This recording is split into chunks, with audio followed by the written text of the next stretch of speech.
Okay, this is just to say that we're going to record this session, but it'll be very much up to the contributors to decide whether we share it on public platforms or not.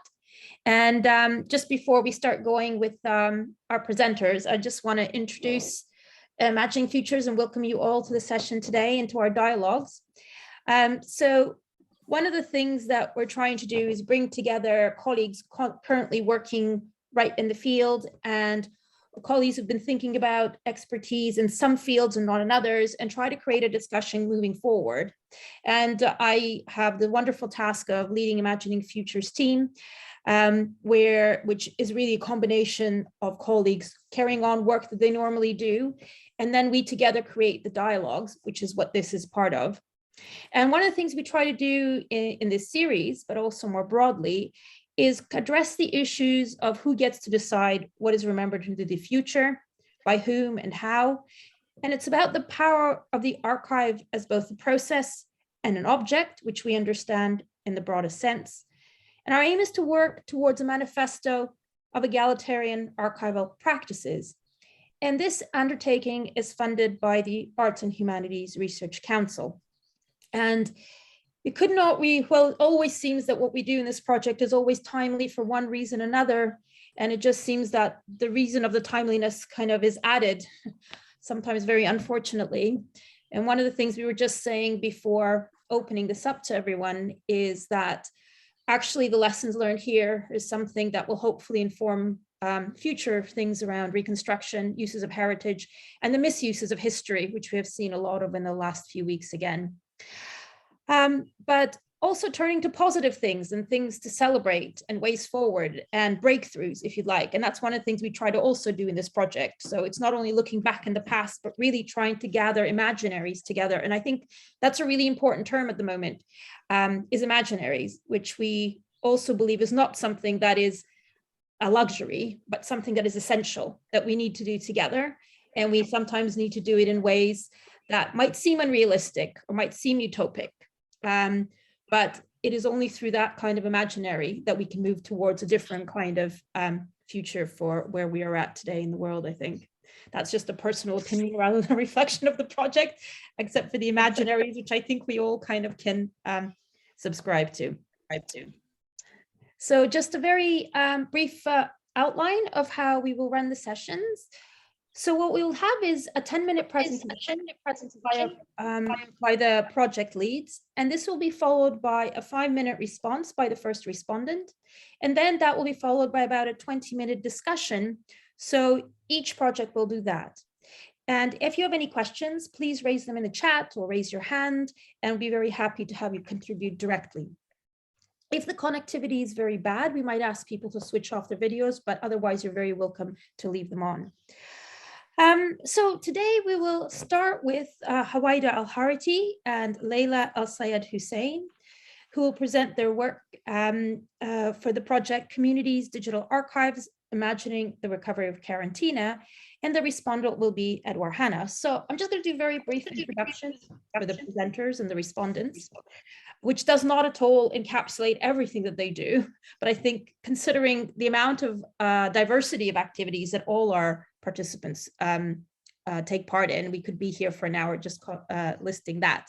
So beginning with Howayda al-Harithy, who is a professor of architecture and urban design at the American University of Beirut, where she's also a founding member of the Beirut Urban Lab. And this is powered by critical inquiry and engaged research with urban citizens and collective, which aspire through interventions to just, inclusive, and viable cities. And Professor al-Harithy's research focuses on urban heritage, practice and theory in relation to identity building and post-war reconstruction in the Arab world. And her current work conceptualizes urban recovery relating to the processes of historical editing, urban trauma, and protracted displacement. And presenting with her will be Layla al-Sayed Hussein. Okay, I'm sorry, I'm just gonna make sure that there's no interference. Okay. And Layla herself is also an architect and researcher who is part of the Beirut Urban Lab and has also completed architectural design at the Bartlett in London, UK. And she's particularly interested with expertise in the philosophy of architecture, and more specifically in the phenomenon of digitizing in architecture. And in parallel, Leila is also a writer, with some of her writings featured among other places in As-Safir newspaper.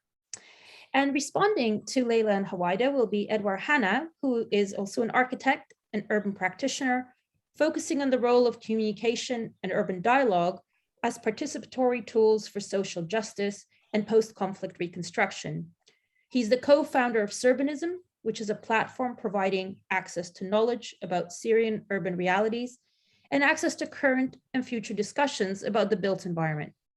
He has led participatory peace-building initiatives with the C4D network, which is Communication for Development, and managed social development projects in Egypt, Eritrea, Jordan, Lebanon, Malawi, Nigeria, and Zimbabwe. So I thank you very much for coming together, and I give the floor to Howayda and Leila to begin with. Thank you.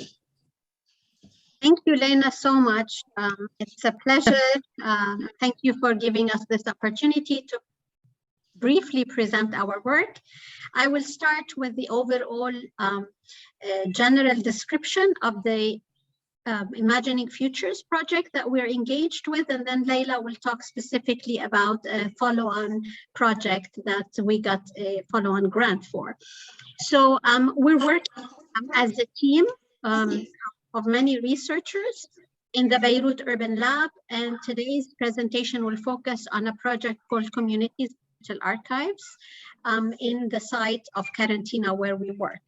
But I'll give an overview of the questions that we casted in this project.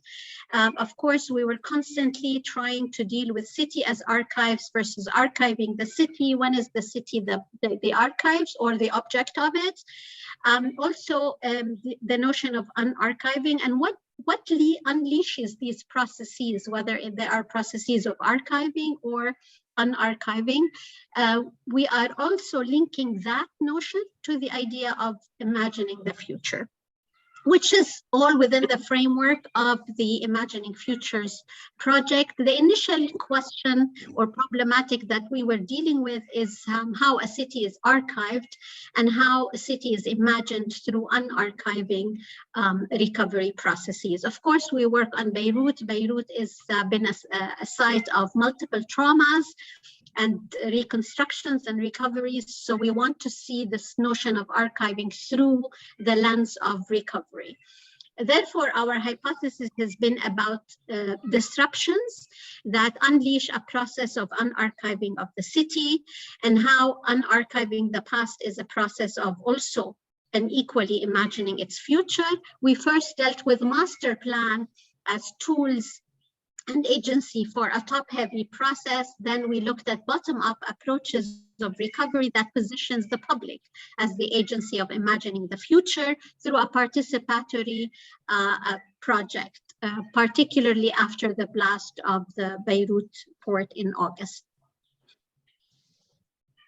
So we are definitely not looking simply as a city through a stratification of archaeology, which is as archives, but rather putting that dialectically with the notion of how do you archive a city and narrate its history. So we look at multiple modalities and constructs of how one uses maps, master plans, how one uses photography, and even sociospatial practices within the city as forms of narrating it and as a lineage through memory, social and disciplinary memory that constructs its future.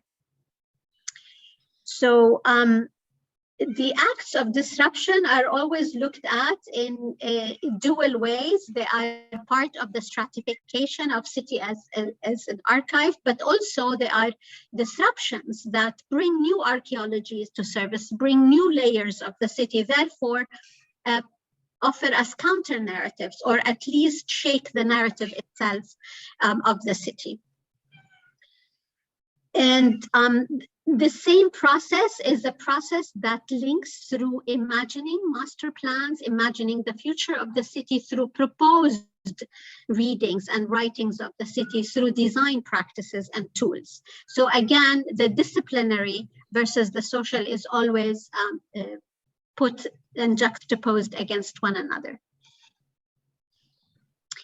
And then we looked at another act of disruption other than the civil war and the destruction that the city witnessed over 16 years. We looked at the revolution, the uprising of October of 2019 as an act of disruption through which the public reclaimed the city and mobilized and gathered and occupied spaces through which they narrate the city and entertain different memories about Beirut of the past that they know or nostalgically link to through acts of occupation, through acts of renaming sites.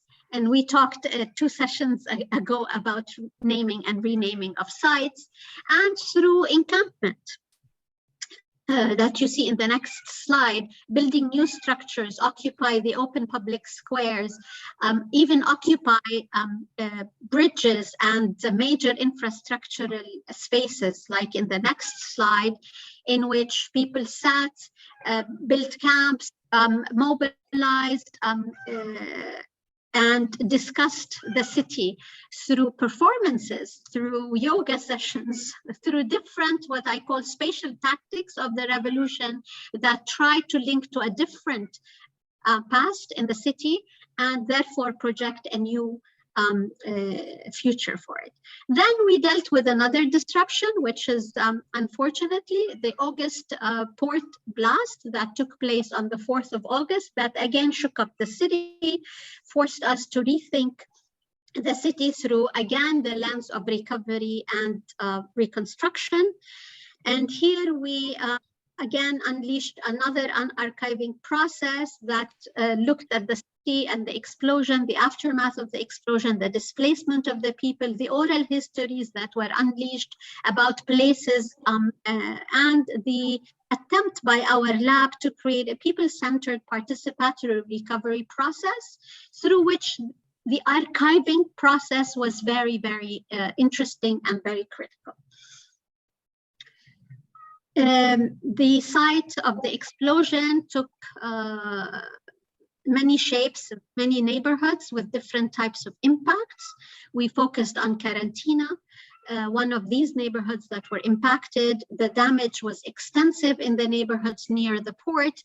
Heritage was very badly impacted. So again, heritage was a construct that again blew up in this context, and people relayed the past in different ways. For them, heritage was about, the mandate buildings. No, it was about older social spatial practices or about the modern heritage.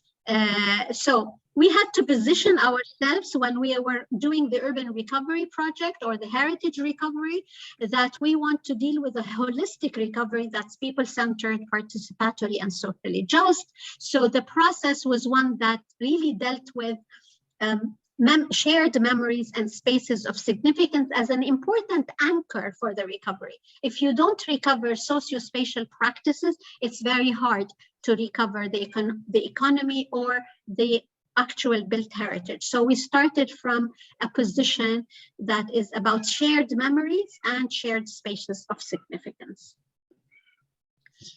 And here, of course, the people became our partners in the project of recovery, reaching out to people, talking to them, extracting their oral histories, their positions, their imagination for the future recovery was key to the project that we were doing. So this is the overall project in which we engaged through Karantina and adjacent neighborhoods to create a strategic framework for recovery.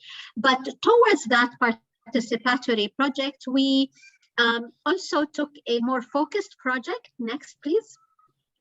And here I want to transition to the project that we want to present today. The project that we want to present today is an experimental engagement that exists at the intersection of disciplinary memory and social memory. So Levant Carta project is a project that's archiving the city of Beirut through maps, GIS maps. Right? It's a disciplinary tool and a disciplinary narration of the urban history through layers of a GIS mapping. Intersecting that with oral histories that we're collecting from the people, that is mostly the agency of the public, that is mostly about social memory, not disciplinary memory. So what happens when we collapse these two, use the Levant Carta GIS mapping tool, with the oral history that's collected to create an interactive platform that is aimed to make Karantina's history more egalitarian in its archiving. So I give the floor to Layla, who will explain more about the project and how we put it together and what is the idea behind this experimental exercise. Layla, the floor is yours. Thank you, Howayda. So can you hear me? Yes. Okay. So as Howayda previously mentioned, that the Beirut Urban Lab, and as part of the Imagining Future grant, so we explore two interrelated thematic strands of city as archive and recovery as unarchiving. But this project in specific, entitled Imagining the Recovery of Karantina and Mapping the Community's Archive, challenges authoritarian narratives of what is an archive, what should be archived and what not. So we explore multiple alternative and inclusive egalitarian methods. So we try to think of a digital archiving platform, an open access, accessible by everyone, where we offer the community a platform to show what they want to archive from multiple media, such as photos, maps, voice notes, personal photographs, letters. So this kind of platform that we are now developing, we aim that it will be a model for more community-based and bottom-up and more egalitarian approaches to expand the notion of authorship and archiving. So why Karantina in specific? Karantina is a neighborhood that sits at the eastern part of Beirut, just at the limit of the city, the main capital of Lebanon, but it's a site of multiple traumas and it houses low-income groups. It's very marginalized due to multiple state policies, but furthermore, it's confined by rigid and hard infrastructural edges, whether natural or physical. It's also confined from the north by the Beirut port, where the blast happened. This is why we are trying to narrate the city of Beirut from its marginalized periphery. Here, I'm going to explain briefly about the methodology of this project. So we started doing an initial research, gathering multiple data from different sources, and how we envision this project to happen, how is it structured, who are the stakeholders. Then we moved to extensive field works where the researchers had the major role in gathering data on the field, meeting with the people, the residents of Karantina, again, from all gender, nationalities, because also Karantina houses multiple multiple people from different nationalities. We also here included citizen scientists, which was very important in this project. Citizen scientists are people who reside in Karantina and are the mediator between us and the people. They worked extensively on the field. Then we moved to the data classification and the platform initiation. At this stage, we initiated a prototype of the platform, and now we are currently optimizing it and feeding it this data. So here are some images of the field work with the researchers.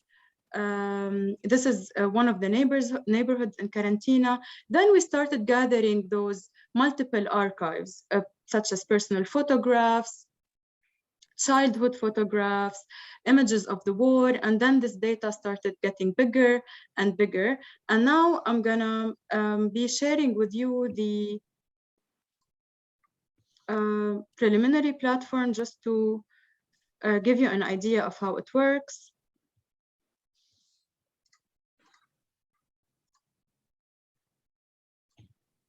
Where is it?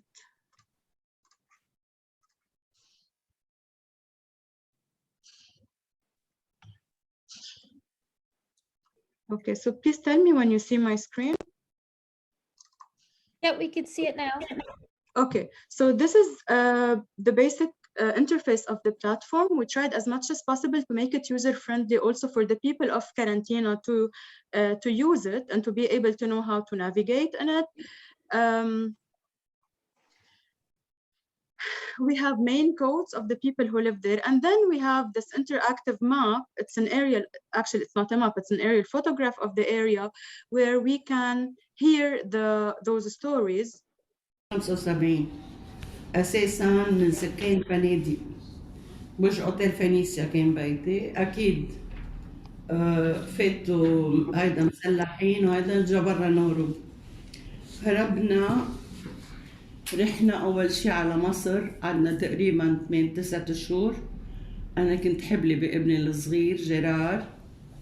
رجعنا جينا ضلينا نبرم بيتي. اصلا انا خلاني هون، ربياني هون، بحب المنطقة، ولا نهار يعني فكرت اظهر من المنطقة. حتى اتجوزت قعدت هون، اهلي كانوا هون، اهلي بيتهم كان حد المستشفى ديريكت، المستشفى الحكومي هلا. لقينا هيدا البيت هون.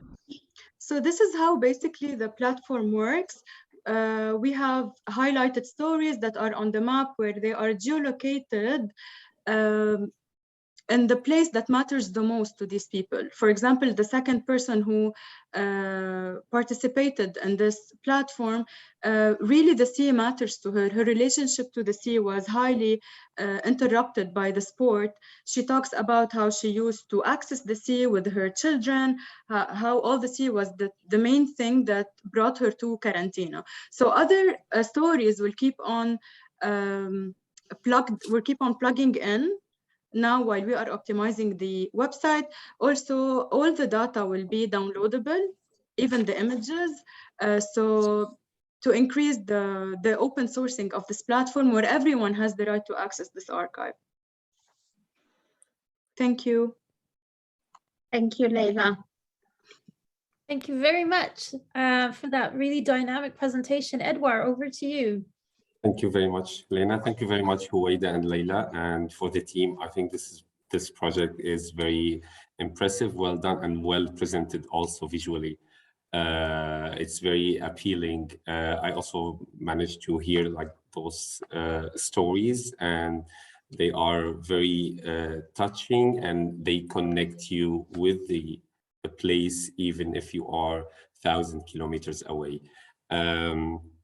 I'm actually requested just to briefly respond to the project, so I can speak an hour about this project, and it's important to be scaled up and also repeated and duplicated in so many neighborhoods in Lebanon and in the region and everywhere, because the importance of this project that it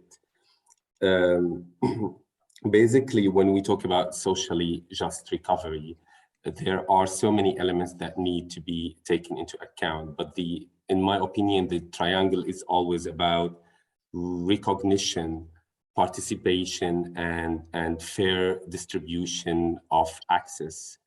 And I think whether we talk about socially just recovery or spatial justice, we always try to make sure on site that those three elements or three columns are included in our planning, in our implementation, in our studies. I think the importance of this project that it managed to bring those three elements to the digital world by recognizing the story, by allowing people to participate in sharing their story. And also, since it's interactive, open source, people also can have a fair access to present their stories. I think basically what happens in the region, and especially in Beirut, and also in Damascus, I would say I can relate in our work that urban policies and laws deal with the city as an absolute cadastral map, ignoring all the socio-economic dimensions of the city. And it's been mentioned about something about like the master plan and what does it mean to the city and how it deals with the city as a map, 2D map.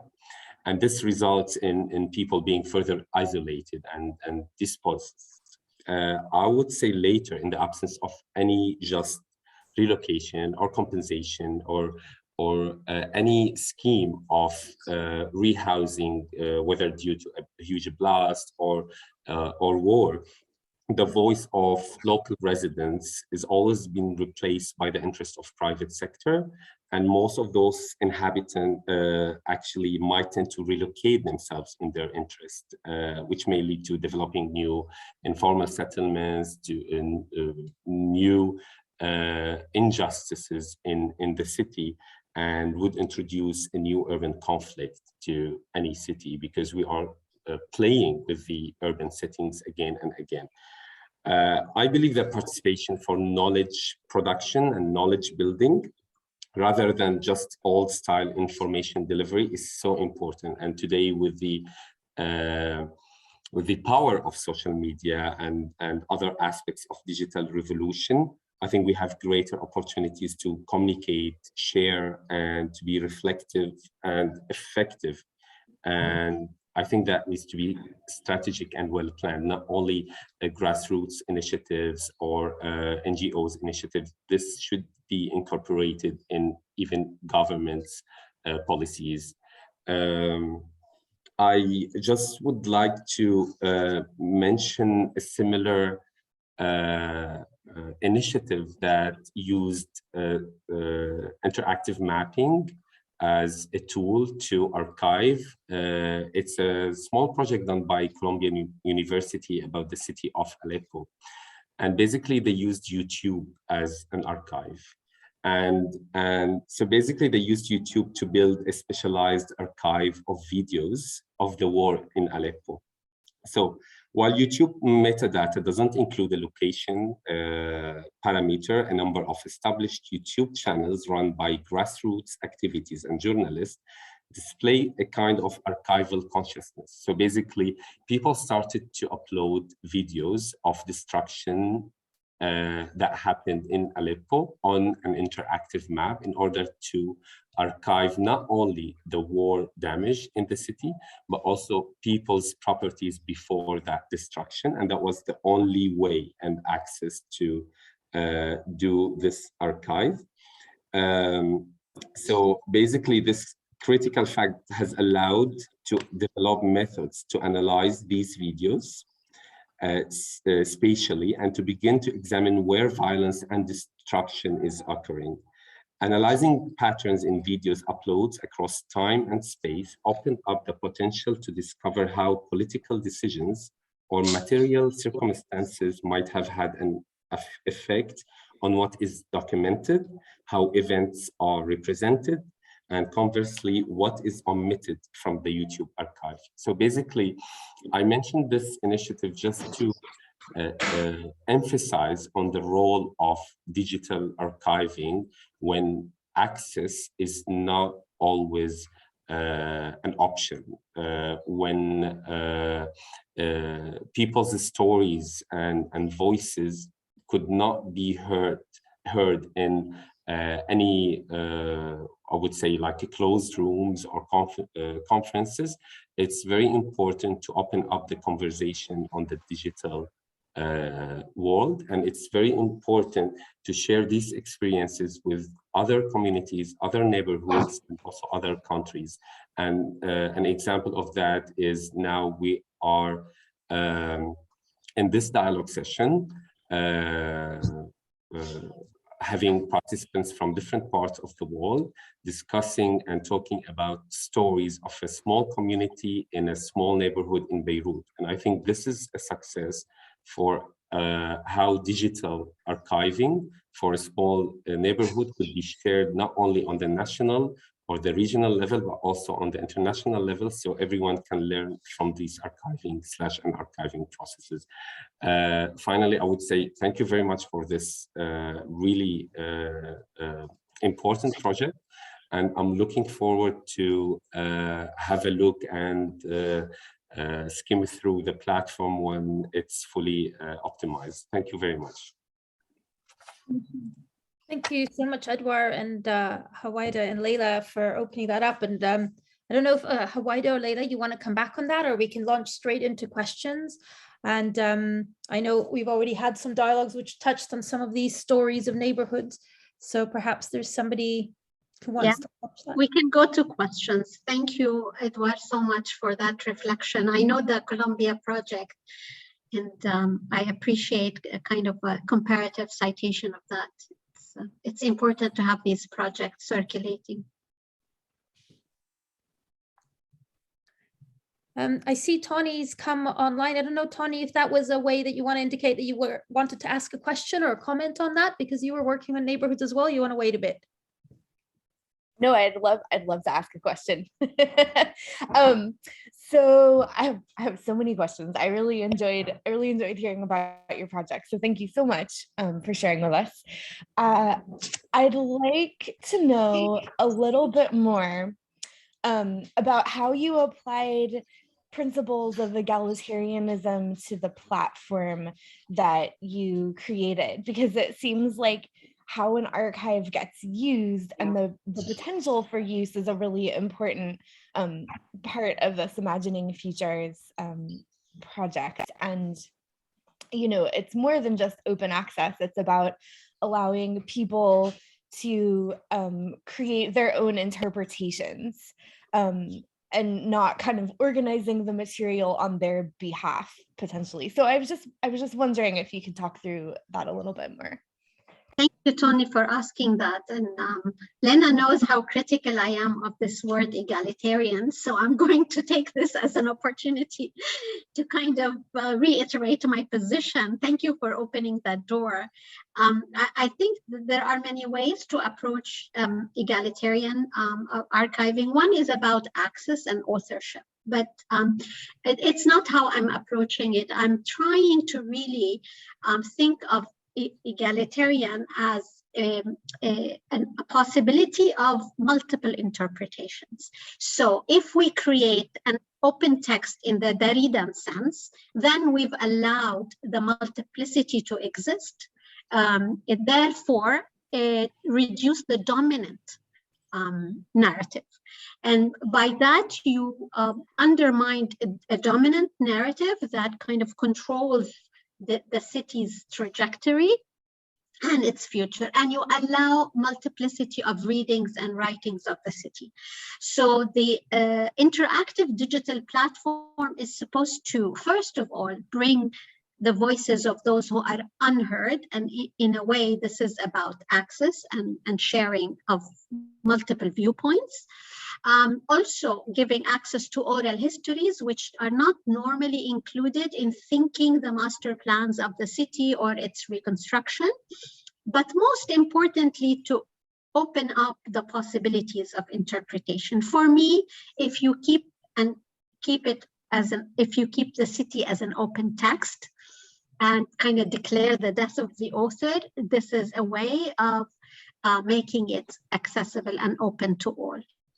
In terms of who interprets it, not so much about giving everyone access to the same archives.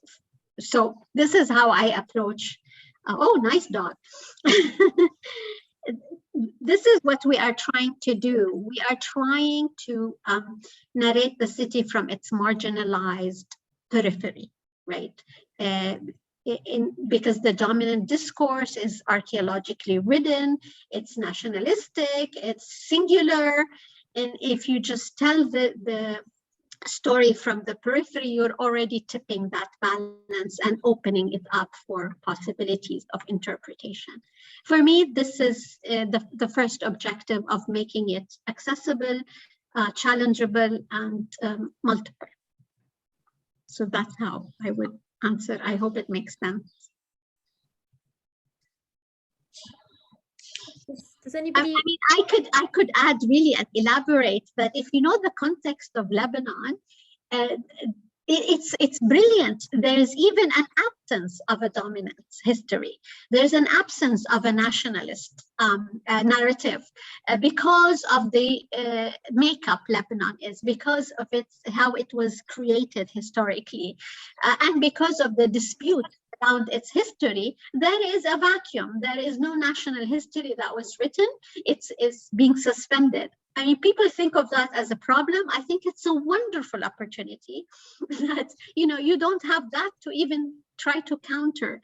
And so I just wanted to add that Lebanon is a very exciting context in that sense. You know, where I come from, you know, you have countries that have written their national history, and it's taught in schools, and it becomes such a difficult scenario to counter. In Lebanon, there is a vacuum. So what do you fill it with? And it's a very interesting problematic. I don't have a full answer to that, but we're experimenting with possibilities. But then on the other hand, you've talked about kind of countering dominant narratives. So, and if there's that vacuum, what is dominance? Okay, I tried to do it in this presentation, and I tried to do it with my research team, that the default scenario is the disciplinary memory. You know, this country has seen so many master plans and so many imagined futures, and the use of design tools and master plans as a top heavy. So you don't have a national discourse, but you have a kind of top heavy, a design oriented production of that city, in which the people are not the social agency that they should be. So we're trying to counter that disciplinary memory with social memory. And the project that Leila presented is about collapsing both to see what would happen. And if you geolocalize a sound bite, and what does that do? Which map do you use to illustrate these? And we're really just experimenting. So the dominant is the use of the disciplinary tools. So far, the history of Beirut is told through maps and master plans, one after the other, and so on. So we're trying to tip that over. I hope that answers you, Tony. It does. Great. Thank you. Thank you. Thanks for that wonderful kind of dialogue. I'm really keen to bring in some of the people who think about heritage in very different contexts, where perhaps notions of periphery and dominant narratives appear very differently. And I'm looking to the people that I can actually see. I'm looking to Noel and maybe Kotso and maybe Horst and Akil there. So I don't know if any of you can maybe comment on notions of, yeah, Noel. Yeah, thanks, Howayda, for the very good presentation, and I enjoyed listening at it and looking at the presentation. Just have a question on accessibility. I don't know the context of Lebanese in terms of accessing the digital platforms, the use of these digital platforms. How did the project ensure that the local population is getting equal opportunity to access the open access digital tools that you used? A very good question, and I think I will let Leila also answer, but it's a very important question. We are dealing in Karantina with a very low income group and a group that's vulnerable. They are not the group that has access to the internet and the digital media. However, in Lebanon today, many people have access to smartphones. So and maybe that will allow them also access to the information we are trying to. Maybe we can use the GIS technology to also allow them to plug in. But I will give Leila the floor. She's the digital expert here, and she can add to what I'm saying. But you've put your finger on a very important challenge for sure. Thank you for your question. We thought about this a lot at the beginning because it was, I think, oh no, I thought he left. Okay, so we thought a lot about it, and we thought that the digital platform is a solution, but it's a problem at the same time. So how to approach something being simultaneously a problem and a solution. But you would be surprised when you go to that specific neighborhood, because that specific neighborhood is like a microcosm of how we feel confined in the city by infrastructure, by literally no services at all in any way, by living without the proper electricity and water access and food security. The digital and using a smartphone and the internet became the only liberation. You would be amazed how many people in Karantina cannot sacrifice their use of their smartphones, because that's the only way where they are connected to the outside, where they can cross those infrastructural borders, whether the port, the Beirut River, which is at right eastern edge of Karantina, the highway that cuts it from the rest of the city. So using the digital realm became their only outlet. That's one. Two, we are how to optimize the website. Technically, we are thinking of two possible ways for two generations: either to send us this material directly to us and then we can upload, or directly upload the material on the platform for the ones who know how to upload it. The third option is language, because it's very important. It's how we communicate to the people. It's how the field workers and the researchers approach people and explain to them the project and whether they would like to be part of it or not. We talked with them in Arabic. And that's why we kept the story in Arabic and we kept their voice and without cutting, without changing anything. And that also might answer Tony, because you asked about egalitarian. We did not tell them what to say. We did not ask questions. We just told them, what would you like to narrate of your city? What would you like to say? And the floor is yours. So you are the only narrator and the author of what you're saying. So we kept that also in Arabic.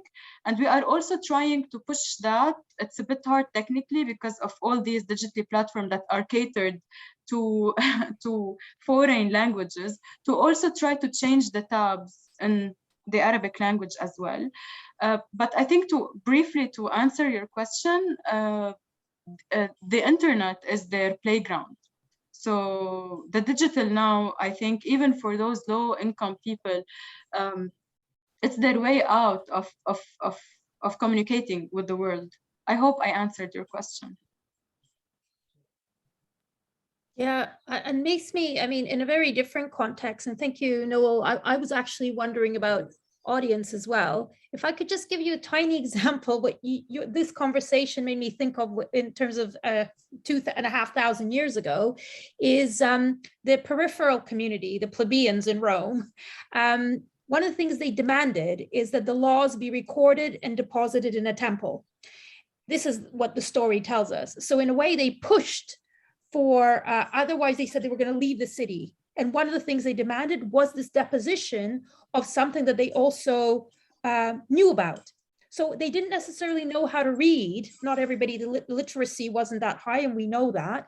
But just having the record of that and knowing what was in that record, whether other people read it to them or not, was as important. So that kind of archive, just having that archive was incredibly important. I don't know if it's quite comparable, but I remember listening to the Stellenbosch museum colleagues, who one of the things that the museum director said there is that sometimes, especially traumatic stories, by handing over that story also to somewhere like a museum and an archive, you didn't have to hold on to it just by yourself, because you felt that it was safe somewhere else. You don't have to be the only person keeping it safe.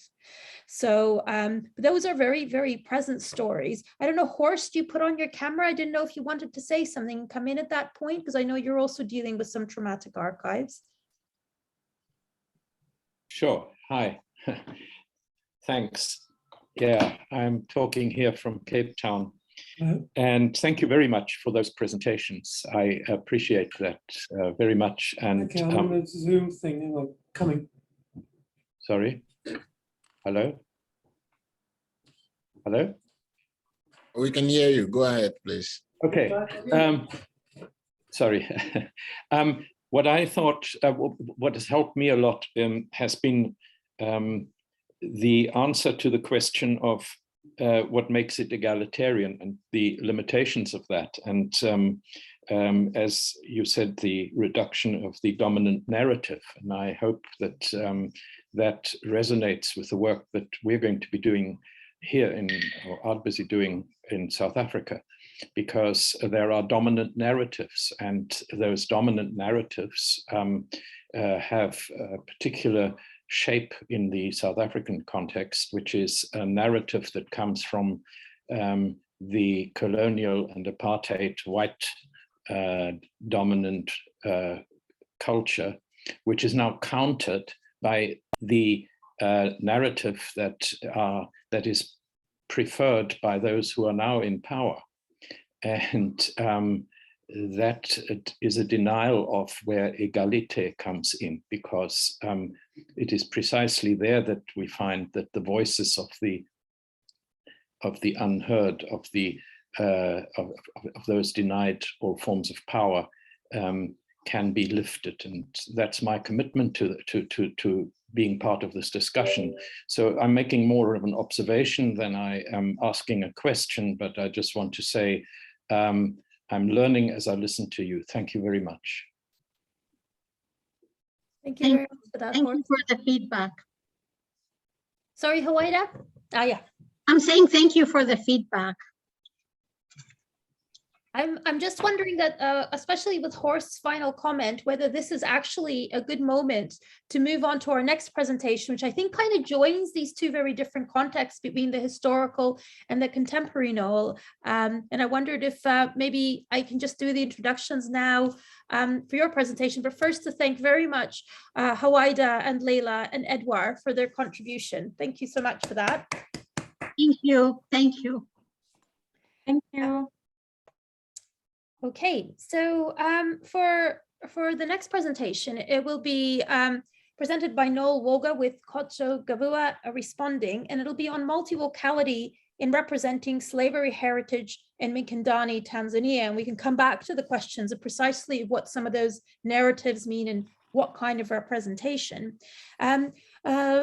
Lwoga is the Director General of the National Museum of Tanzania, and also Senior Lecturer of Heritage and Tourism at the University of Dar es Salaam.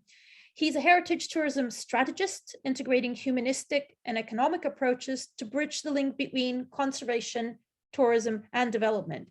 He investigates how residents and tourists experience the past, how tourism works with heritage to shape cultural identities and economic development, sustainable pro-conservation behavior models, and stakeholder participatory strategies.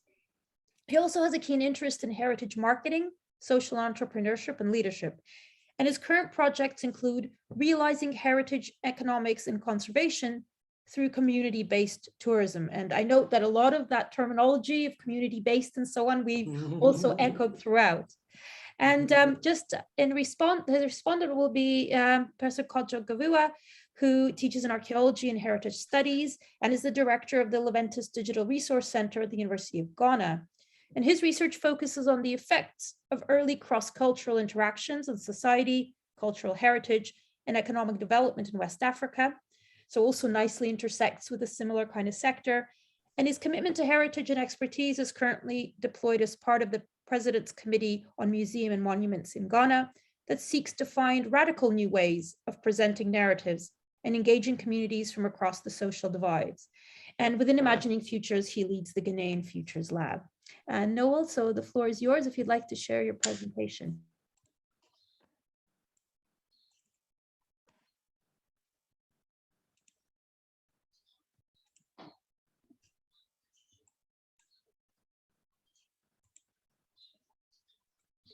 Is it okay? Yeah, if you want to just press the yeah, that's great. Thank you. Well, I'm presenting on the significance of multivocarity in representing the slavery heritage in Mikindani, Tanzania. And this is just the first presentation out of the project that looks at multivocality and egalitarian representation of slavery heritage in general. Cultural heritage might seem to be tranquil, and we all know sometimes you cannot hear noises out of it. But it is intrinsically embedded with variant narratives and experiences. And these variant narratives and experiences are what we call multivocality. Cultural heritage management and authorities can privilege certain vocals over others, thereby fueling social conflicts, including heritage destruction. Thus, the question of how we manage heritage is inseparable from how we prevent, mediate, and resolve conflicts. And today, due to this democratic space growing on, we see a lot of resistance, oppositions, and contents about these heritage sites. And here I will present two narratives: the authoritative heritage discourse and inclusive heritage discourse, which dominate the cultural heritage management today. On the authoritative heritage discourse, This relies on materiality of heritage and values intrinsic to the fabric. It focuses on univocality. Values and means are a given nature or feature of the heritage and needs to be unlocked by experts. So it's only focused on expatriate narratives. So the approach is top-down, centralized kind of an approach. And actually, it causes irrepressible loss of local vocals, narratives, and clashes. This discourse is actually dominant in places such as in Africa, these sites that are managed by the government or other NGOs and authorities, which are based on the monumentalism, colonial-based kind of approach in managing of the sites. On the other hand, the inclusive heritage discourse consider heritage as a resource from the past that are reconstructed in present for the present purposes. And it embraces the multivocality, the variant narratives and experiences, and dissonance as a quality that can be dialogued and mediated. So it takes like a bottom-up approach in management of heritage sites.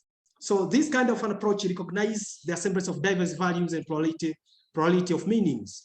In literature, you can find these kind of theoretical perspectives dominating, the authoritative heritage discourse dominating in the literature.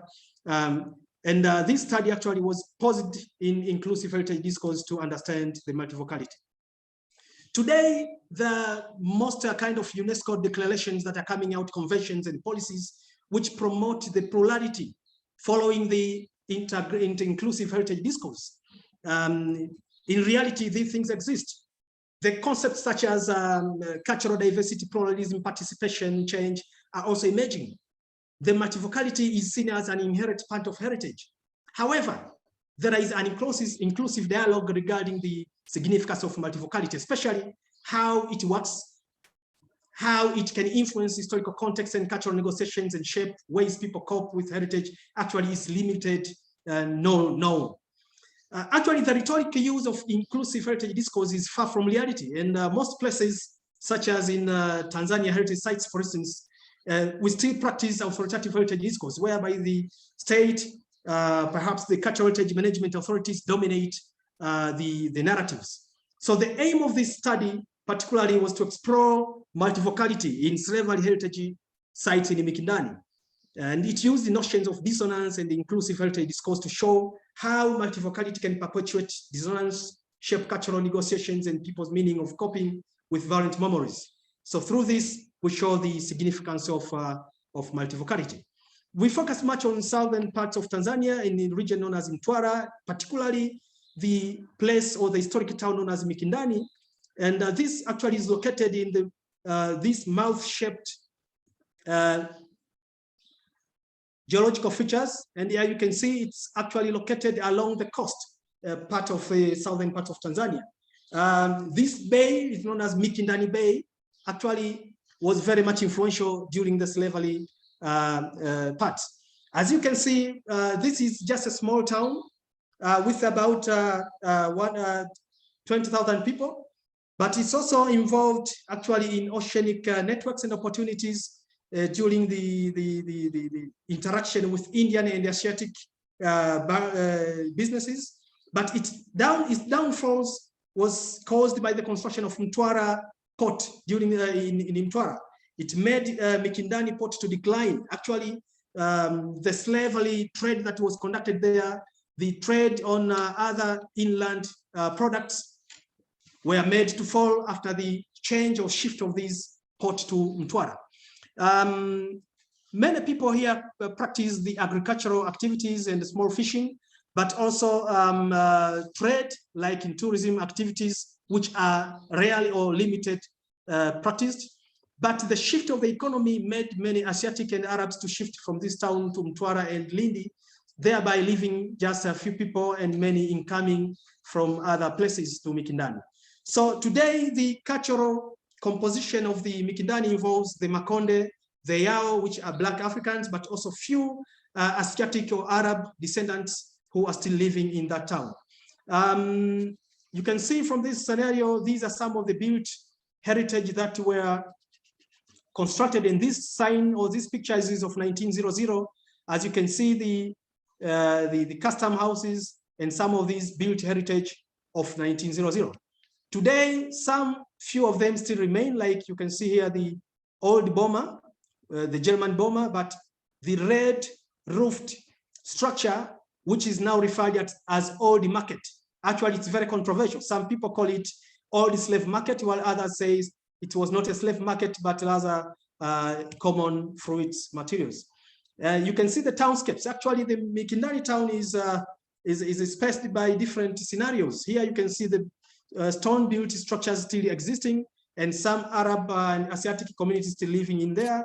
But there are also traditional scenarios of the mud and thatch houses, but also a mix of modern structures or modern houses with the traditional houses still prevail. So it's a kind of mixed cultural society whereby Black and some few Asiatic people still live in there and interacting from that Swahili culture perspective. They all speak Swahili, but with some other traditional languages.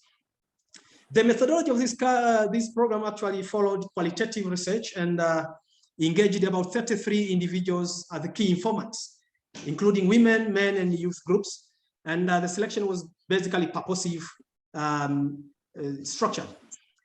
We did some physical survey of heritage sites and landscapes to appreciate the kind of slavery heritage which exists in Mikindani, documentary analysis to see how stakeholders interpret heritage from the tourism perspective, but mainly in-depth interviews and the focus group discussions were used to engage communities to get their in-depth views.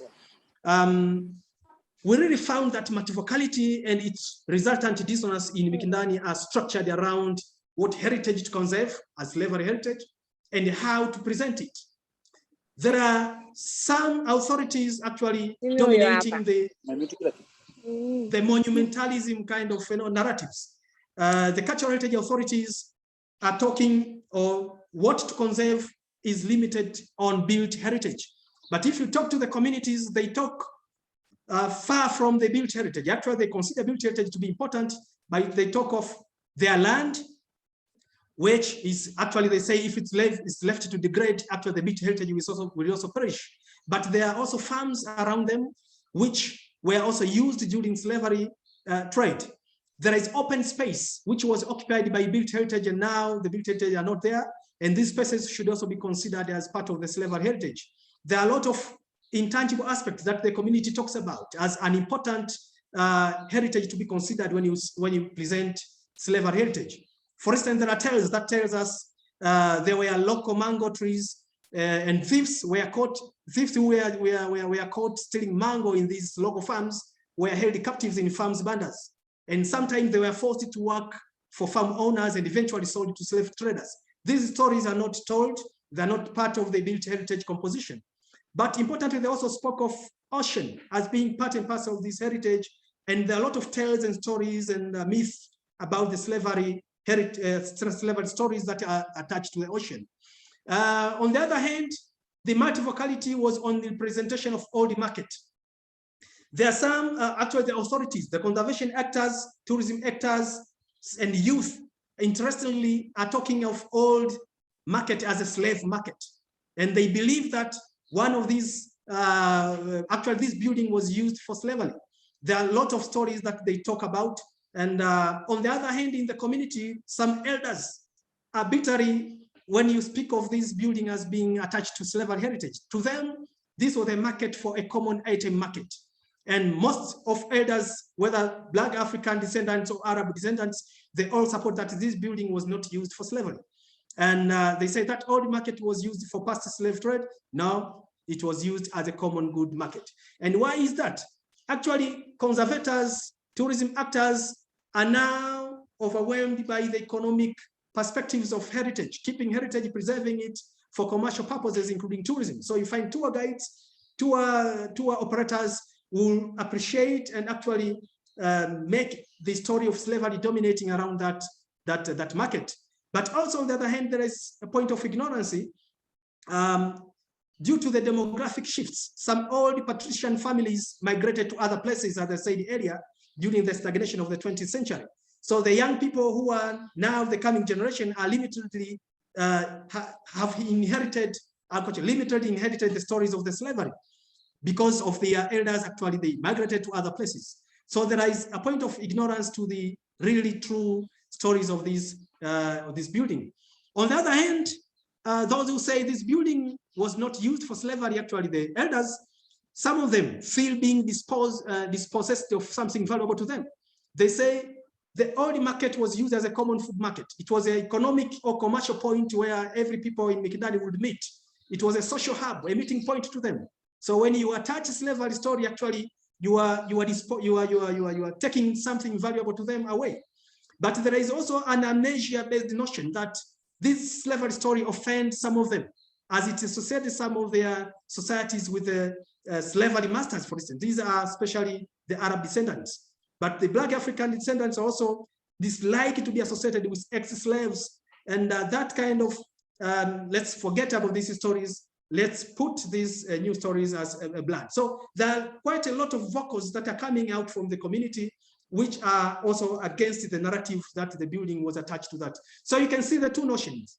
On the side of the old common item market, you see the identity struggle. The societies are struggling after the slavery, colonialism phenomena that occurred in the past.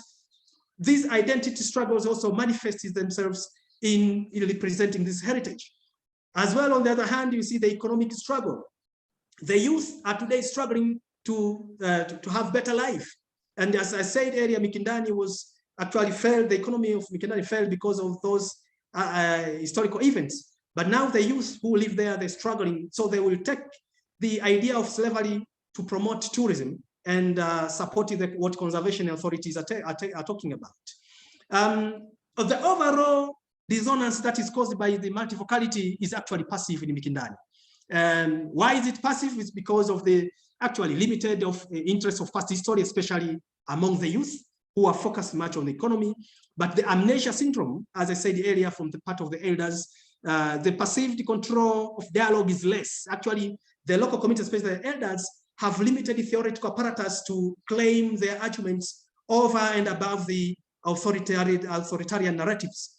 Also, the economic pressure makes the youth and tourism phenomenon to dominate the narratives. But most importantly, I found the religious aspect of most majority of people living in Mikindani are Muslim in nature. So there is a quite good story that God forbidden slavery, and actually people left slavery trade because of the God's commandments. And forgiveness is fundamental aspect in Mikindani society. So people forgave what happened in the past and they look the direction forward. So religious and spiritual aspect becomes like a coping mechanism for the society. And actually Arabs were very much connected with the Black Africans. So they intermarried, and that less hierarchical networks between the Arab and Black Africans actually make this slavery story to be passive actually. So these are things that contribute to the passiveness of dissonancy, but also be like a coping mechanism within the society. I presented here the Mkalimala sculpture as one of the mechanisms, or one of the case that shows how communities negotiated to their stories to be dominated. Actually, this does not directly relate to slavery. Mkalimala is actually a mask representing a man with a big head, and who sits down to enjoy watching a fight between two street dancers. This sculpture was put by one of NGO known as Trade Aid, it has its origin in UK. So they presented this Mkalimala sculpture as a mad man, as a mad person who is ignorant and knows nothing. But the community elders came up, stepped up, and claimed that this is the wrong story. The truth version of Mkalimala sculpture is actually promoting peace and harmony in the society. A person who do not like a conflict, who will take efforts to make people who fight to be in harmony. So it was a traditional dance, a sculpture that was used during the traditional dances to promote peace and harmony in the traditional societies. So they claimed they raised up their voices. There were several meetings, and the NGOs decided to accept the local narratives. And now the Mkalimala sculptures is being represented based on the local communities' narratives. These kind of cases, I would argue, could also be taken to the old market. In conclusion, this particular study, which is ongoing, argue that multivocality is an inherent feature of heritage, and we also accept the argument by people in the previous literatures. multivocality can shape heritage dissonance with regard to composition of heritage and its representation. One scholar known as Becker in 2021 actually ended up with questions during his research and say the ex-slave descendants of Swahili Coast have silenced rather than reclaimed their painful heritage. Or they have rather the avoidance of topic sign of their continuing marginalization. So he was questioning and put these phenomena into two aspects. Either they have decided to silence their stories, or they have failed to win against that war. But this study argued that dissonance resulting from the multivocality is beyond the dichotomous view. Actually, it is structured with a complex mix of factors and contexts, such as we have seen demographic issues, social cultural issues, social psychological and economic factors. We saw how spiritual religious values are powerful in determining the dissonance aspects that's caused by multivocality. We saw the interest and the awareness issues of having the articulation of the theoretical apparatus to reclaim their narratives, power relation and identity struggles and economic pressures as well. So actually multivocality is a very complex issue. The latent dissonance should neither be undermined nor ignored. We have learned from this study that innate social and political tensions would often continue striving to balance and diffuse boundaries of identity, power, respect, and the moral superiority and failure dogma. So if taken positively, as what we saw in the case of Mkalimala, multivocality and its dissonance effect can serve as a space for cultural negotiation and point of addressing and understanding different experiences. To wind up, actually the study had these few recommendations to cultural heritage management authorities actually to address multivocality, embrace local elders' struggles and youth stability struggle with the economy by adopting futuristic and forward-looking approaches. Actually, they should also strive to make heritage relevant to the locals by connecting it to the natural environment, the intangible aspects, spiritual beliefs and traditions. We should also use a core education of diverse public group, including educating the youth. And also we should actually turn these heritage sites as hubs for enhancing multivocality, dialoguing and co-making of heritage rather than static and one-way heritage communication sites.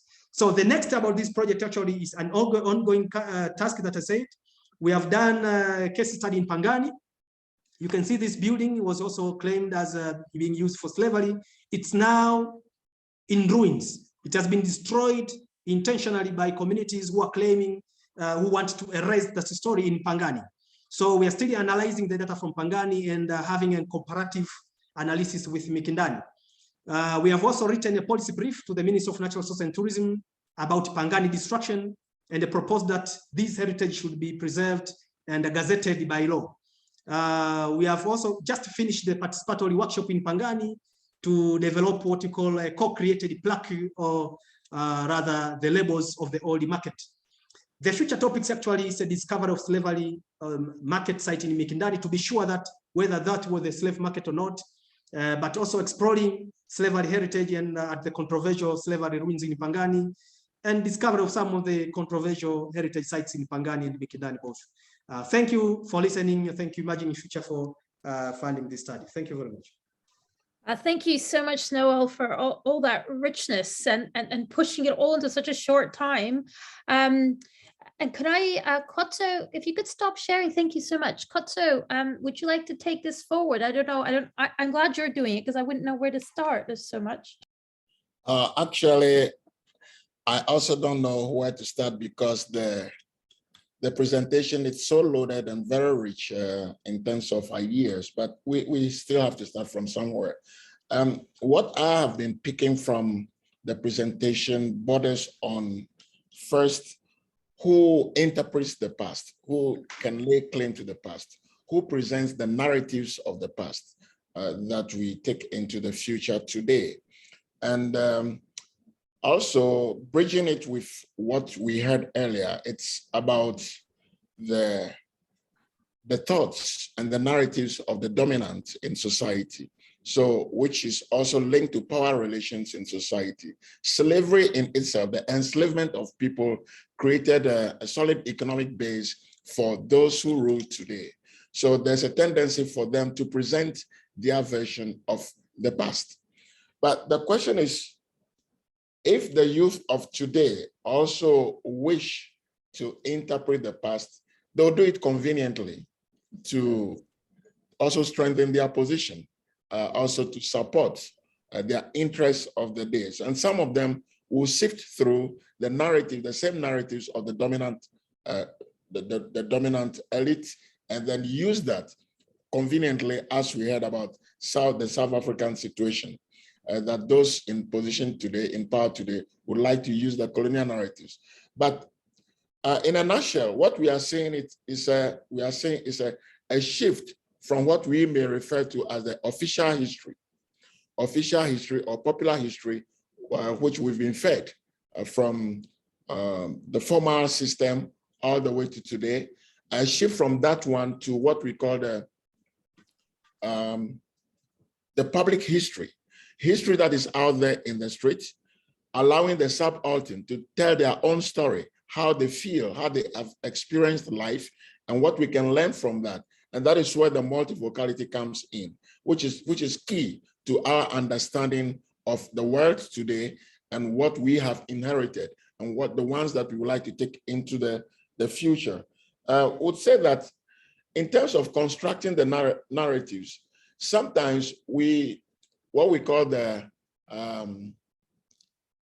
authorized heritage experts, those who lay claim to having the knowledge, including us, in academics, researchers, sometimes they depend on us to present knowledge, but whose knowledge are we presenting?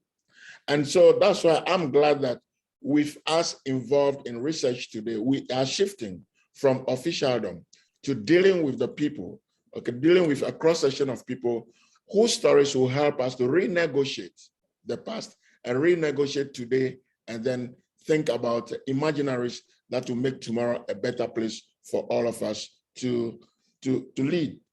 And that is what I'm getting from this. I've got from the two, especially from the presentation we are dealing with right now. What heritage are we taking in terms of slavery, enslavement of people? That is the key thing.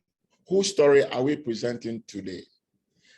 Why is religion coming in as a coping mechanism? Is it just to ensure that people do not express themselves, you do not vent the pent-up feelings? It happens in many societies. In Ghana, for example, instead of religion, we have joking relations between communities where enslavers and the enslaved tease each other publicly. Some refer to each other as, oh, you are my slave. Oh, you are the enslaved. Today, we have enslaved you. And then it dies down the tension. In other places, as we've heard, they use the religion as part of the coping mechanism. But underlying all those, we still have the latent pent-up feelings from the conflict of the past. But how do we ensure that we give voices to a cross-section of people without privileging any over the other? The scholars can come out with their research findings. Those who control the power, who wield power in society, will always attempt to make their voices heard through the school system, through the media, the mass media today, propaganda, and so on and so forth. Their voices will be heard. But it is for us to go down to the subaltern, listen carefully, and not imposing our thoughts on heritage to them. What do they think is their heritage? And let them tell their stories. And that is what we've heard about Lebanon, and that is what we are hearing about Mikindani. And I'm very glad that we are in this discourse together, and we'll take it forward. Thank you very much. Thank you, Kotso. Noel, did you want to respond to that first before we go to discussion?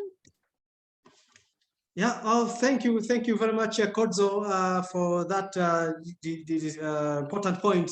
And I agree with you. Really, in terms of research, we are attempting to change, to also include the voices of the voicelesses into the interpretation of heritage sites, and that is key in research methodology, but also in practice. I'm coming from the practice as well, the National Museum of Tanzania, and we are actually benefiting much from these aspect of egalitarian interpretation, because we are now going to to put up captions on the slave market or the old market. Now, what message are we going to put on the caption? Now, the workshop that is ongoing there has helped us to see how we incorporate the local narratives in that interpretation. And sometimes the scientific research also matters, because without a stronger evidence, we end up having an interpretation which is not accurate. So we are in the middle, trying to combine the scientific discoveries as well as the local voices together to put up an egalitarian caption on that historic building. So we hope we're gonna mix research and the practice and the methodology also to address the egalitarian kind of an approach in heritage interpretation. So I agree with you that this is actually a move towards that perspective. Thank you very much. Thank you. Thank you very much. And now, do people have questions? Thanks, Baraka. Did you want to ask a question as well as applauding? And then Tony, did you want to go first, Baraka? Yes, thank you very much for this a nice presentation. But I have come up with a question here. And this question is basing on that shift from the officialdom to the people, multivocality, as the title is. And when I was following this discussion, I have found that the Dr. Noel Lwoga has said that even these people have different voices. And he has said, one of the group is saying that we have to erase, we have to delete, we have to destroy this building so that we cannot remember. Is like deleting, erasing that kind of memory, which may be provoking trauma or maybe remembering something which are not good for them. And the other group is like wanting to conserve it. And he has said that they have lodged a police brief to the ministry so that they can preserve the monuments. And so I'm confused, or maybe I need a little explanation here, that you can see maybe the researchers, by the researchers I mean as they are reading with Dr. Noel Lwoga, they have departed with just a single group of the rock community, which they needed to preserve the monuments. And how have they now accommodated this, the second group, which they just need the monument to be erased, to let them go so that they cannot remember the trauma and something which have been happening in the past, because when they see them, it's something like trauma is something like not good for them. So how they have accommodated this group as he has presented in his discussion. Thank you.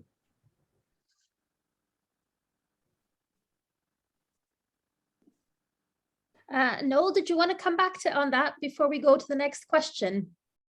Okay.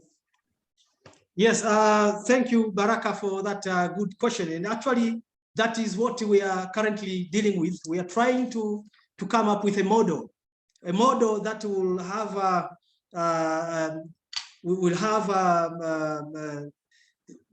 make an egalitarian representation of that heritage without harming it.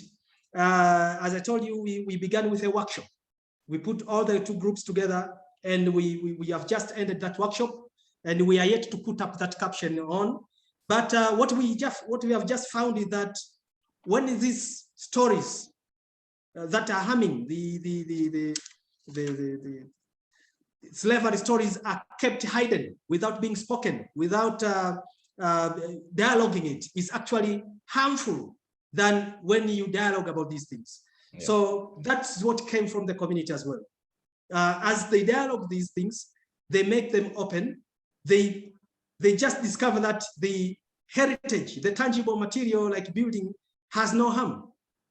The stories around it can be dialogued, and we can find a better way of representing without harming a certain part of community. So we are still in the process, and perhaps this project and through this program will come up with a model that is actually addressing the egalitarian approach. We are yet to bring in the Pangani case, and we have other two cases studies. For instance, a case study from Zanzibar. We know that there is slavery heritage. tourism is booming, communities are there. In order for us to come with a argument, with the model, we need really to cut across these cases and come with a very egalitarian model. So thank you for that question. We are still ongoing to come up with that. Thank you. And could I encourage Baraka, as you are also in Dar es Salaam, if I'm not mistaken, that this is maybe something we can continue, maybe in a few weeks' time, even in person, on site, to continue some of these discussions and see where you've got to. That would be wonderful. Tony. Thank you so much, Noel, for that presentation. I have a suggestion and then a question. So my suggestion is, it seems like from the presentation you gave today that you've been really positioning your study within the kind of Laura Jane Smith-esque, dominant heritage discourse, more egalitarian practices narrative. But there's other literature about forgetting and erasure that I think might be useful for you, and I can send you if you want. I'll put my email in the chat, and I'd be happy to send you some articles if you'd be interested. But it just seems to me like so much of what you were saying had to do with the concept of forgetting and the way that forgetting operates at all of these different levels. So on the theme of forgetting, there's a kind of tension or issue here that that's a little bit uncomfortable. That I'm wondering if you could reflect on, and that's the issue of prioritizing community narratives and what people believe versus this issue of forgetting, or Kadzo used the word convenience, I think, like what is convenient to remember. And so I'm just wondering, when we're dealing with something like a very difficult history, like slavery, and it feels better maybe to forget that happened, but we know that it was there. Should we be prioritizing local narratives that actively forget when we do? I mean, how egalitarian is that actually? Because and I suppose I'm saying this coming from the United States, where we've done a really excellent job of forgetting and forgetting histories of slavery, and that was more comfortable for the communities where slavery happened and existed, and there are economic and cultural and social consequences, that come right to the present because we have chosen to forget. So yeah, I guess I'm just wondering if you could reflect on that a little bit for us. Yeah, thank you. I will share just one example what National Museum of Tanzania has done at Majimaji Memorial Museum. We actually manage Majimaji Memorial Museum in Songea, and I know Nancy has done some task on Majimaji War. What we do there, that museum is a community-based owned. We are driving the science and conservation aspects, but 80% of that, all the activities are run by the communities. And we have the annual festivals, and which we partner with communities. What I can say, the community drive what is being done there, to the extent that they have decided to preserve the mass graves, the chiefs who were hanged, and they have their heads in Germany, but they have decided willingly to preserve those sites. And every year they conduct a festival to commemorate on the chiefs and other soldiers who were killed during the Maji War. And they drive the agenda. They're driving the narratives themselves. So our task as National Museum of Tanzania is not to is actually to guide, to ensure that whatever is being done there is to preserve the history. But what kind of history is being preserved and how is it being preserved is being led by the communities. And if these festivals are also being conducted by the communities themselves. So I think it's right, while we are prioritizing the community, leading them, making them to lead the way is quite important. Thank you. Thank you very much for that. And I've put also in the chat a very different kind of forgetting context and heritage. It's more to do with allowing things to decay, but as a positive or inevitable kind of decay, and how one manages that kind of heritage. Okay, so is there any other questions? I realize some people are probably having to soon make their way out, but thank you very much for joining. We have a few more minutes though. Does anybody have other questions? I don't have a question, but I just want to say that the business of forgetting does not last very much, because people need to vent, people need to let out, okay, that pent-up feeling. They are aware, even though they don't speak of it in public. It works them in, it affects social formation processes, interpersonal relationships, and so on, especially in our context in the South. And people hate each other. The so-called ethnicity, tribal feelings all stem from the past. So it's good for people to come out of their shells and discuss what transpired in the, or what happened in the past. In every death, every decay, there is life.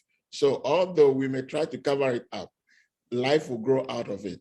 Okay, so the earlier we started addressing them, listening to the different voices, how people feel, the more we renegotiate life, the more we understand each other, and the better for us all, rather than keeping it and thinking that we are forgetting it and burying it, but it will resurface.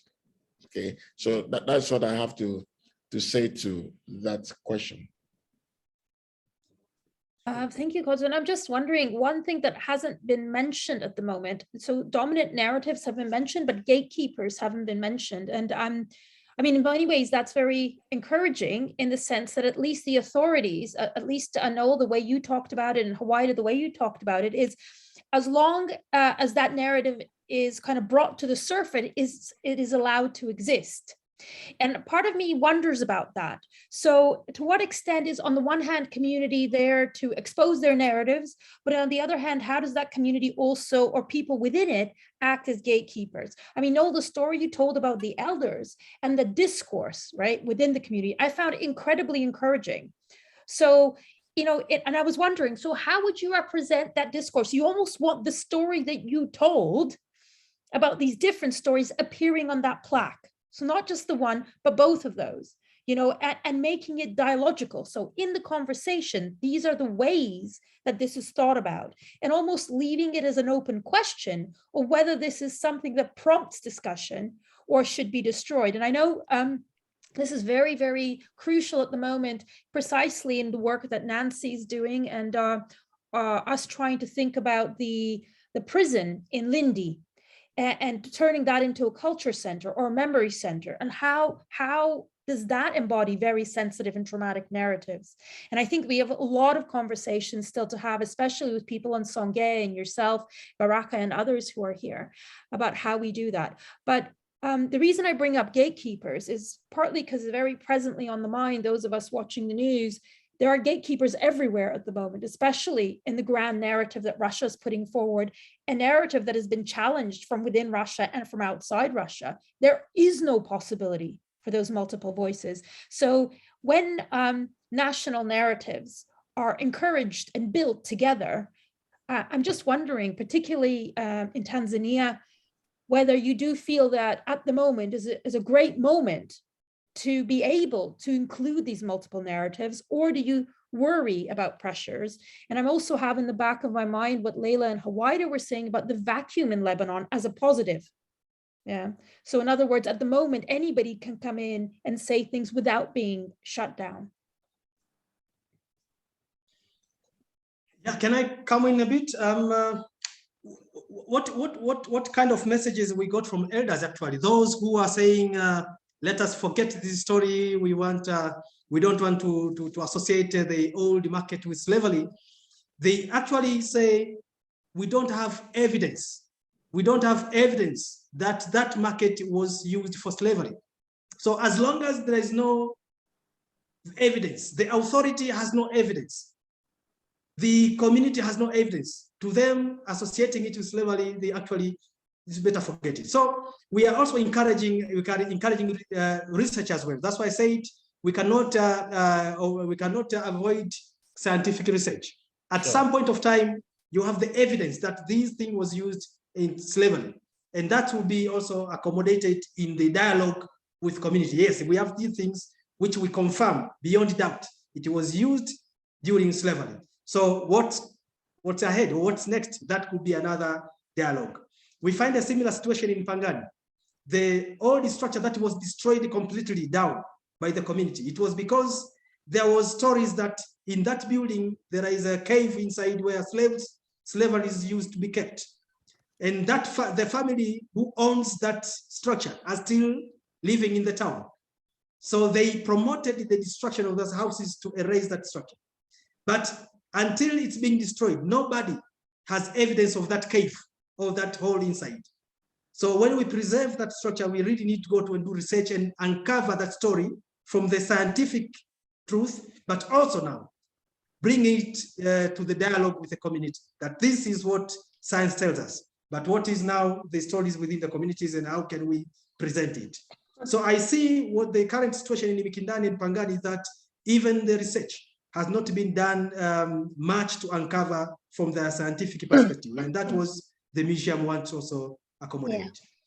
Yeah. I would love to react to that because again, it doesn't, for me, it doesn't matter what the scientific truth is. That's why we call it a narrative. It's enough for the people to perceive it as such, for us to help them use it to construct their imagined future. So I also think this is what I wanted to make a distinction between disciplinary memory, which is evidence-based, and historical truth versus social memory, which is it's not evidence-based, and it's the history as it is perceived and narrated by generations. So which brings me to what I wanted to react to in Lena's comments about gatekeepers.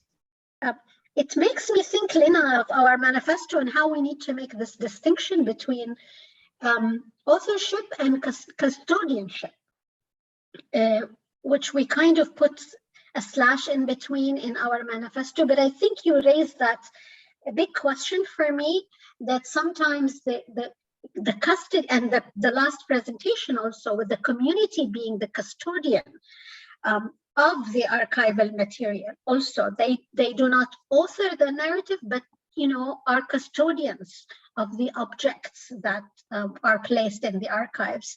So my response to that would be really about this notion of scale that we come back to in heritage studies as well as in archiving. Who is constructing the archives and using it for what purpose? Is it a national archives to serve the political narrative, or is it a community archive, or is it a family archives? I think the scale of the operation and the custodianship is very important. And in Lebanon, there is a national history that is vacuumed, but there is a lot of community shared narratives and histories that kind of fill the gap in a different way. So we talk in heritage studies about how you need to have ownership of a selected part of the past in order to claim it as your heritage. And I think also in heritage studies, whether this is community heritage or family heritage or national heritage or world heritage, as the problematic UNESCO framework is, which creates heritage in absence of ownership, right? And in absence of sociospatial practices around these artifacts. So it's really for me about scale, and the question shifts every time we skip a scale. So that's what I wanted to think about maybe in the future dialogues. Thanks very much, Howayda. I note that Tawny's got her hand up, but Noel, did you want to respond to just what Howayda said, just to continue that strand a little bit? No, I've just taken the point, and I really need that literature for getting and erasing that Tawny mentioned, please. So Tawny, the floor is yours. Maybe not necessarily in that detail. You'll have to email us all that.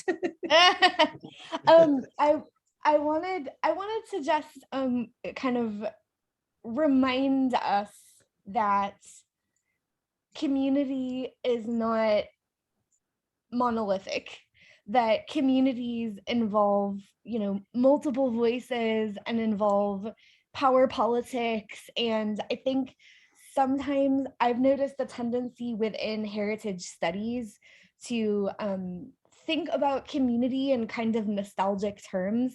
So I guess just building on what Howayda said, you know, as we think about our manifesto and as we talk about custodianship and community ownership, I think we need to be really careful and critical of that term community and who, you know, who we're privileging when we say community. So true. I agree. Right. Wow. Well, it seems like we absolutely need probably another several hours once we've done some reading on erasure and other kinds of things, and perhaps some gatekeeping. And yes, absolutely, Howayda, it'd be great to kind of bring to this group some of those things you were suggesting we need to address in the manifesto, and that distinction between authorship and custodianship and how those two work together. So I don't know if there's anybody who has any final words. We've overrun a little bit, but that's been partly because of the energy that we've created through this dialogue. Does anyone have any final things that you'd like to add or say or contribute or spin into a different direction? We can continue with another. My final word is that even what we take from the traditions we get from the elders and so on and so forth, we should take it with a grain of salt, because tradition is just fluid. Life is fluid. The stories are fluid. And so when it becomes a tradition, it also serves a purpose. So we must always be interrogating what we get in the field, whether from the authorized heritage discourse, from the dominant people, from the subaltern. We must know where these stories are coming from and for what purpose. Why are they being constructed? Who is constructing them? And as we heard earlier, for what? What is the purpose of that? Thank you very much. Thank you very much. Very good words to end on. And it just remains for me to thank you very much for everybody, and looking forward to the next dialogues and continuing some of this in person, which would be great. Thank you.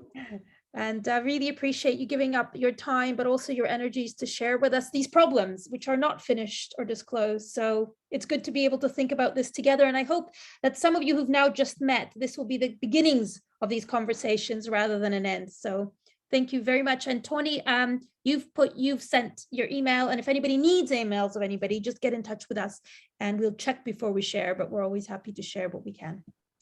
So thank you. And see you all. Thank you, everybody. Thank you, Kodzo. Bye. Thanks. See you. See you. Sure. See you, everybody, and bye. Bye. Bye, Howayda. Bye, Leila. Nice to see you. Bye, Baraka. Bye-bye. Bye.